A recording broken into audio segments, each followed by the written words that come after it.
Matty Fresh on the track up at State.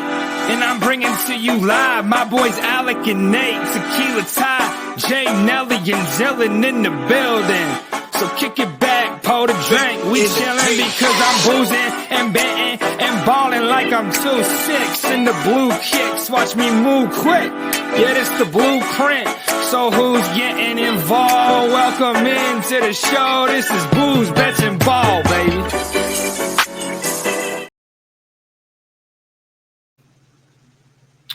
And welcome back to Booze, Bets, and Ball. Another solo episode this week as the group continues to be all over the place with schedules. And I wasn't doing later in the week with the Phillies playoffs coming up, so this was the only solutions. What you get. But Penn State coming off a 21-7 win over number 19 Illinois. Huge win in a sense, I guess. It was first we thought West Virginia was maybe going to be a marquee win for the Nittany Lions this season. It turns out maybe West Virginia is just, quite frankly, not that good. But Illinois kind of makes up for it with another early season test. Came to the game 4-0. And Penn State, first drive, man, looked like Bowling Green again on defense. It looked like Illinois ran exactly the same offense, it seemed. Penn State came down those, scored, and then Penn State's defense took over because Illinois did not get much after that opening drive.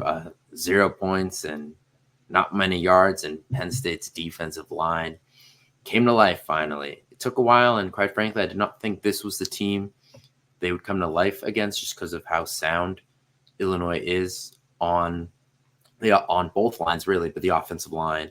But Penn State goes for 7 sacks and 13 tackles for loss as Illinois with net rushing, and how it is in college where the sacks go against the quarterback's rushing. So they only ended with 34 rushing yards, but in reality, it was closer to 64.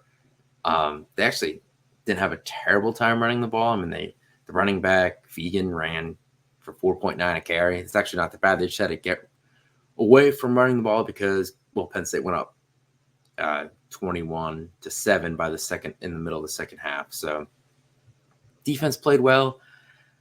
Offense was shaky, but part of that had to do with the kicking game. Senator Sadok missed 2 more kicks, both, I think, with inside of 41, might have been like 41, 42. Kicks he has to make. And I don't know what they're going to do with kicker because it seems like they don't trust these other guys either. But kicker, problem for Penn State. Cost them 6 points off misses, but it also cost them probably another 3 because they went for it on a 4th and 3. They really shouldn't have. It's a situation preferably kicking, and they couldn't because they don't trust the kicker to make it, and they didn't get the 4th down. They were short by like a half yard. Aller got rushed, just got out quick to the flat to Fleming, and he got hung up before he could get to the chains. But so pretty much 9 points. I mean, 30-7 against a Big Ten team that was ranked. I think that looks a lot different than 21-7. So my concerns with the offense is low. They ran the ball pretty well. Drew Aller was 15-21 and easily could have been, I think, 21 of 21. Pretty much all the misses were on him, which I guess is good and bad. Guys did a decent job of getting open, and obviously Andy Kotelnicki's scheme worked pretty well.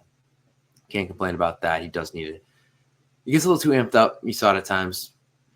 Hair on a few throws, missed guys, so just clean that up, and I think he'll be okay. But that's always kind of been his one thing. Just gets a little too amped up, misfires. Sean Clifford was like that at times too. It just comes with the territory, and his big night game ranked matchup at home.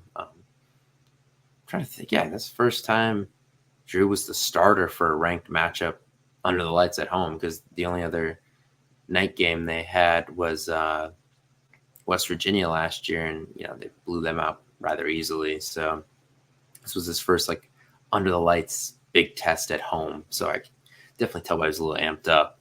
So all in all, good there. So Dom DeLuca did not play. KJ Winston did not play, which we kind of figured. Franklin said it sounds like Sal Wormley, the offensive lineman, DeLuca probably back this coming week. The problem is Nick Singleton kind of flared up on the injury report after having a big game. This past Saturday, wasn't at practice at the open media session on Wednesday. Some murmurs that he's not going to go this week, but it's UCLA. So let's dig into UCLA, because can Penn State beat UCLA without Nick Singleton, who has been one of the more impressive running backs in all football this year? Looks more like his 2022 self than his 2023 self. So can they do it? Let's take a look. Let me pull up box score. This is so much better than making slides, by the way. Also on the injury report, Garbers, the UCLA quarterback, is questionable, and their offensive line sucks the way it is. So if they have a hampered quarterback back there, just talked about Penn State's defensive line had a big game with their 7 sacks. Could be another big one if that's the case. But there's Singleton, 408 yards on 53 carries, pretty good average, right around 8 yards. But UCLA, where are the stats? I used to throw the stats on here. Oh, they replaced it with the betting stuff. That's the problem. But go check out UCLA.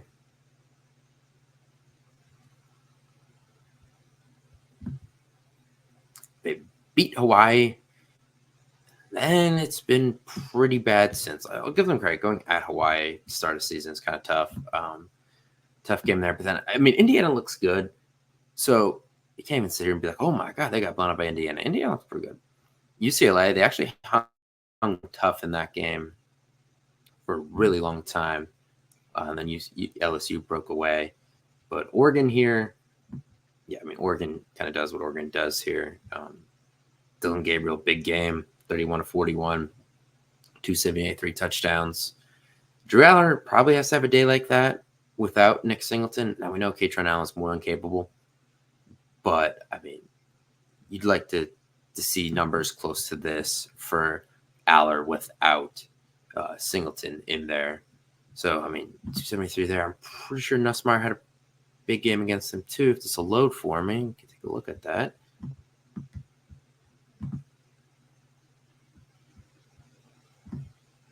Yeah, Nussmeier, massive game. I thought I remember seeing this, that he went off. But yeah, 32-44, 352, 3 touchdowns, no picks. Big game there through the air for him. LSU didn't really run the ball that well. UCLA, I think you beat them through the air. So that pretty much comes down to, are these Penn State wide receivers going to catch up with the rest of the offense? Because they need to. Warwick, massive game here too. 307, 4 TDs. I'm not going to look at the Hawaii thing. That doesn't mean jack. So as you can see, the 2 Big Ten opponents and the SEC opponent that UCLA has played, the quarterbacks have gone off. And Drew Aller needs to replicate that on Saturday, especially without number 10 on the field, if that is the case, which it could be. We're not exactly sure what's going on there yet, but this is the end of Penn State's very long homestand. The Nittany Lions came back to Happy Valley the night of August 31st after defeating West Virginia. And James Franklin announced that they are leaving Thursday, October 12th for the matchup out at USC on the 12th. So they're going to be home. They're leaving the 10th. No, the game's the 12th. So, yeah, that's a very long homestand. Obviously, they spent the whole month of September home and now the first half of October. So they've gotten comfortable at home. Got to wonder if they're looking forward to that LA trip a little bit. Obviously USC, pretty good team this year. But you don't overlook this game, because UCLA did give LSU fits early, and they they hung in there, I guess, if you want to say that, in the first half against Oregon, although it never looked that close. But this is a massive line, pretty much 4 touchdown line. The books are expecting Penn State to roll. I'm interested to see if this changes a little bit tomorrow, like news about, Singleton didn't practice. If that comes out a little bit. I don't know about Penn State covering. I don't think they're that cover juggernaut. They have been the last few years. Doesn't really seem to be in their DNA this season. So not sure if that happens, but got to feel comfortable about the likelihood of a Penn State win with or without Nick Singleton, with or without KJ Winston. The truth is, UCLA passing game is just not good. Quite frankly, they don't put up a lot of points. As you can see, the most points they scored in those games, I think, was 17. And obviously, we know Penn State's defense is starting to click. You see here. So Penn State's defense since that first half debacle against Bowling Green this season. So that's 10 points in 10 quarters. It's pretty good. It's a lot better than it looked at first against Bowling Green. But yeah, UCLA, not much there. On offense, their high watermark on offense is 17 points, which in college football, 4 games in, your high watermark is 17 points. That's pretty bad for a Big Ten team. It's really bad. There's really no other way to put that. Wow, that looks really bad. As you can see, though, Penn State, outside beating Kent State, is not racking up a ton of points. They've been, very methodical in what they're doing. It's kind of Andy Kotelnicki's way. I expect them to get into that mid-30s range again. 35, 35 to 10 seems like a reasonable score for this game. That's kind of where I'm leaning. Obviously, Drew Aller has to have a big game, but I'm kind of interested to see, are some of these receivers going to step up now? I just showed you what the quarterbacks did against UCLA this season.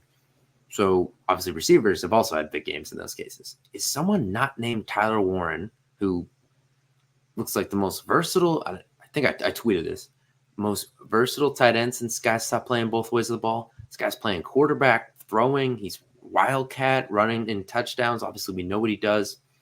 If the tight end position, both catching the ball, yards after catch, and blocking, I mean, he's, in my lifetime, maybe the most versatile Penn State player. Michael Robinson is obviously up there. They're like 1A, 1B, for me, honestly, just crazy the versatility this guy's brought to the offense. But someone not named him going to step up. Trey Wallace has been steady, hasn't really broken out since that West Virginia game where he just went nuts, hasn't gotten to that point again. I'd like to see that. Omari Evans is pretty much Deshaun Jackson at this point, where it's 2 catches for 100 yards. He's a deep threat guy. I don't know if you're going to turn him in any more than that. Just doesn't seem like his game. It's really on guys like Fleming and Clifford to become these steady hand guys that you can rely on when you need a first down, guys, across the middle of the field. Really need to see those 2 step up. I think right now you're pretty much looking at those 4 as your receiving options. Caden Saunders banged up. No one else has really cracked the rotation at a steady rate. I know Tyseer Denmark, the true freshman, got some run against Kent State. I'm not sure you see him in Big Ten play. I don't think you saw him at all against Illinois. So you're pretty much down to Wallace, Evans, Clifford, and Fleming as the 4 you're going to at receiver. And Nick Singleton had become more of a threat in the receiving game too. So how does that change? Is Quinn Martin going to get in here? Because Cam Wallace is out too, who was the 3rd string running back, who would have been elevated to 2nd string if Singleton didn't play. So now all of a sudden 4th string Quinn Martin, true freshman, is 2nd string. So that's a storyline to keep an eye on heading into this game. How does he look? How much use does he get? Are they going to use him in the passing game? Because he's a bigger running back. There was some talk, actually, when he came to Penn State. We have Singleton, we have Allen, we have Cam Wallace. We're not that good at receiver. Do we start this kid in the slot and see what happens? He ultimately ended up running back. He's probably going to stay there now because, you expect Singleton and Allen to move on after the season. We're not sure the long-term availability of Wallace. But do they get involved in the passing game? That's something to keep an eye on, there.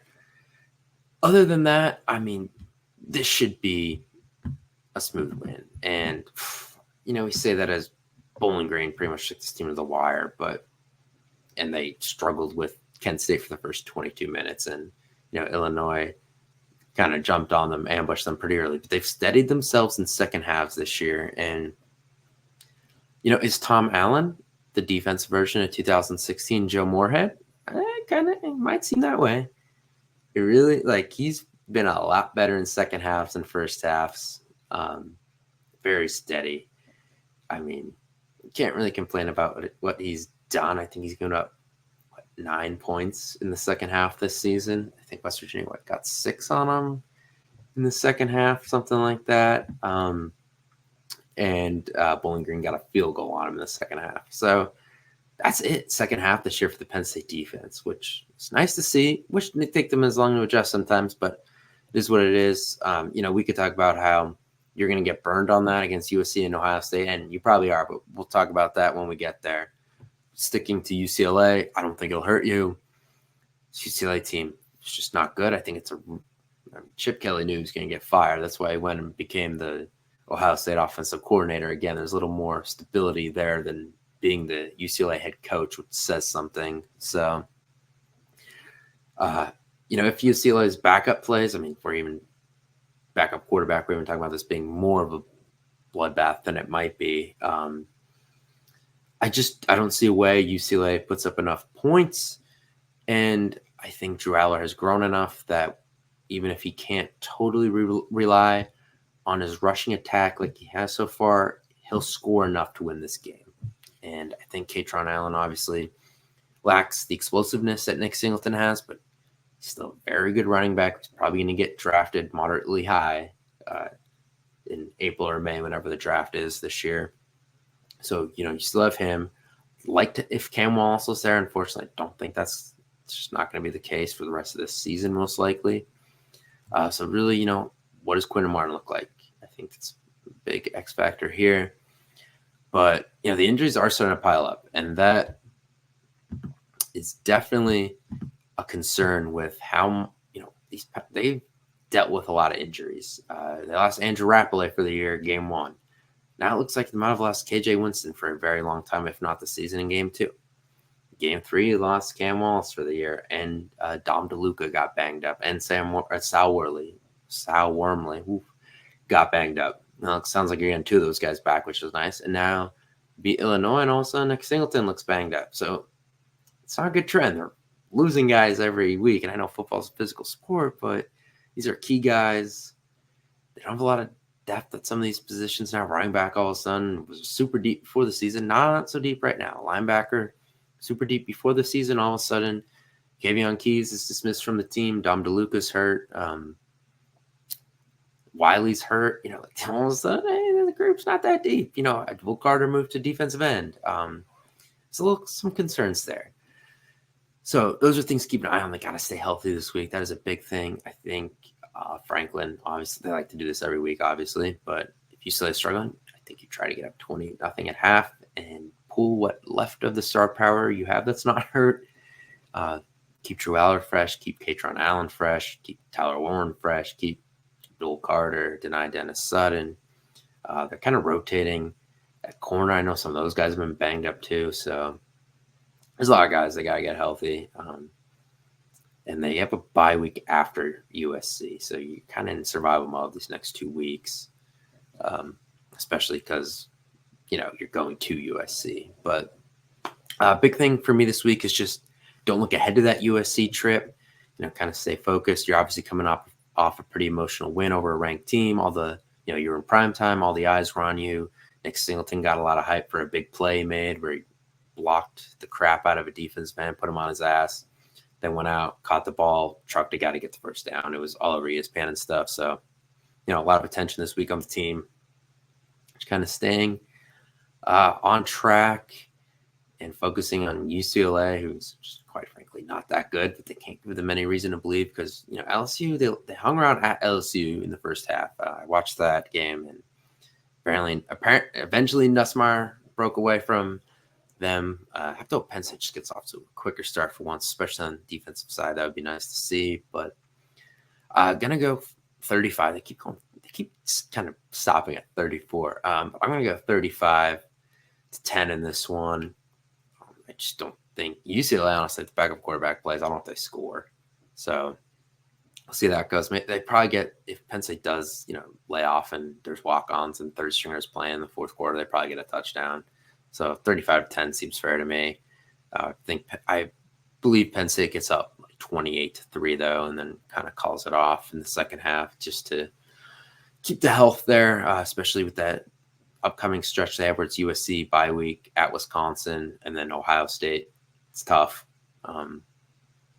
Now, how good is Wisconsin too? I'm not going to get too far down the line here, but obviously opportunity for a top 10 team, number 7 down the country, to win another game, get to 5-0. That's what they got to do, regardless of the status of Nick Singleton. I just think and I said this last week to Nate, if they can't beat this Illinois team in prime time at home under the lights, they're not what we think they are.